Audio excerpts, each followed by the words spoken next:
again, interesting article that came out. I saw that Air Canada ordered 30 electric aircraft last week from a startup in Canada.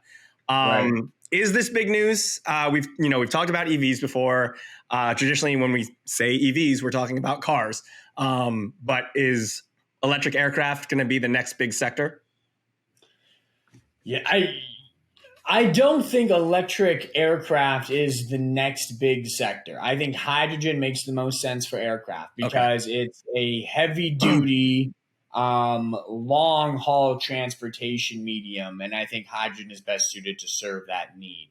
But I do think electric aircraft makes sense in the framework of eVTOLs, so electric vertical takeoff and landing aircraft. And I think this whole Air Canada ordering 30 electric aircraft from, I believe the company was Heart Aerospace, one of those two. Mm-hmm.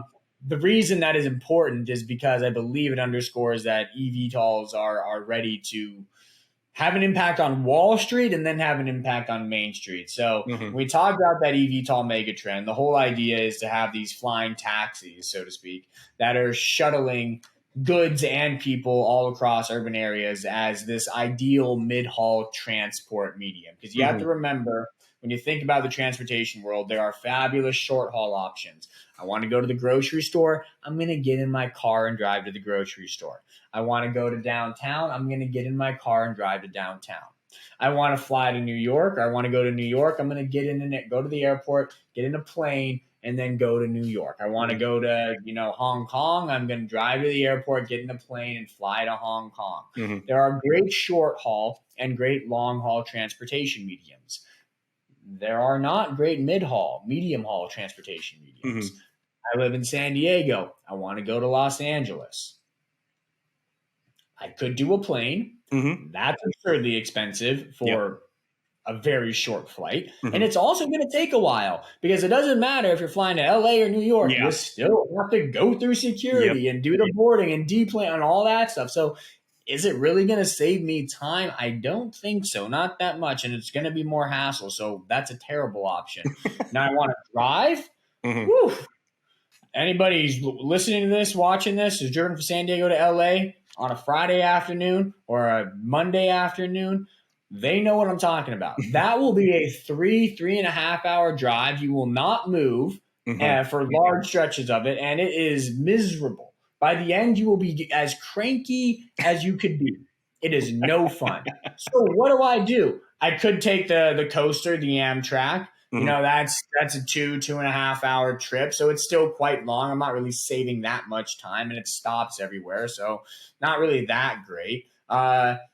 There's not a great mid-haul transport from San Diego to LA. Likewise, there's not really a great mid-haul transport from New York to Philadelphia, Boston to New York, Miami to Orlando, Houston to Dallas, Denver to Salt Lake City.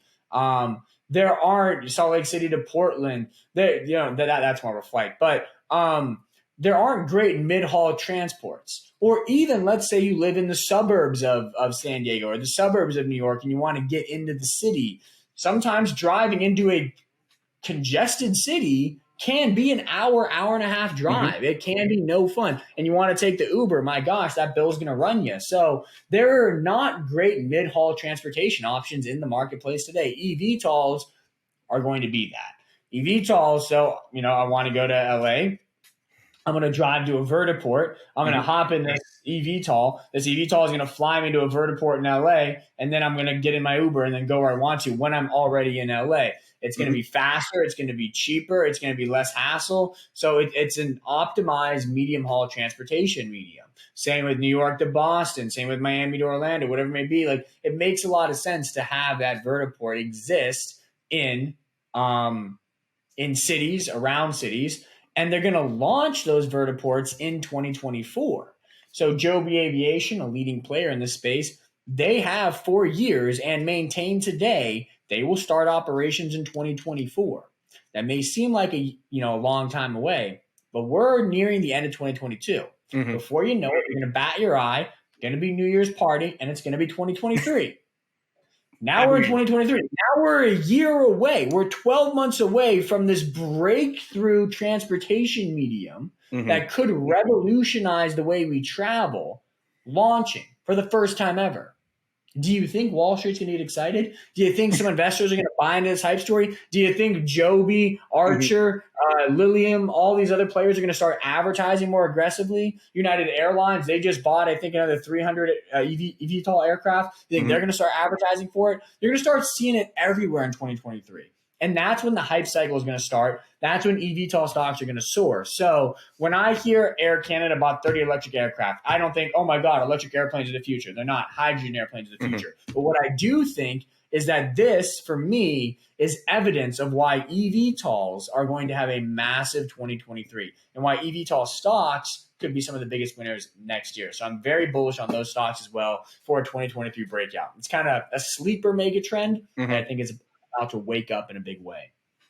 So then what is the impact right now with Air Canada's order of these 30 electric aircraft? Are they eVTOLs or are they these? No, they're pure electric planes. Yeah, they're not eVTOLs. They're pure electric planes. The direct implication of that for me is just, hey, people, wake up.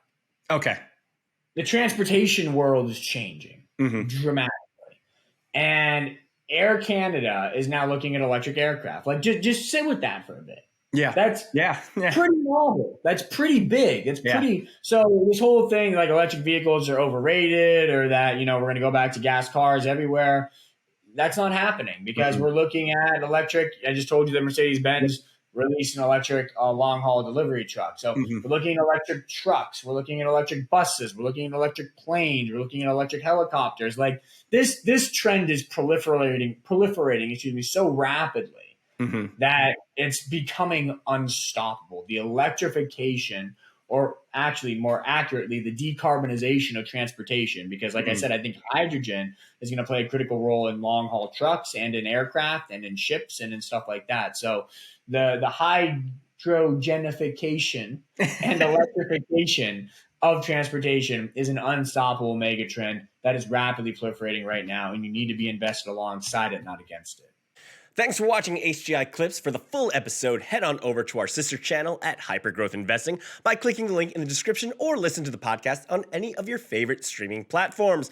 We make new episodes every Wednesday, so make sure to check it out and subscribe to never miss any of Luke's Hypergrowth insights.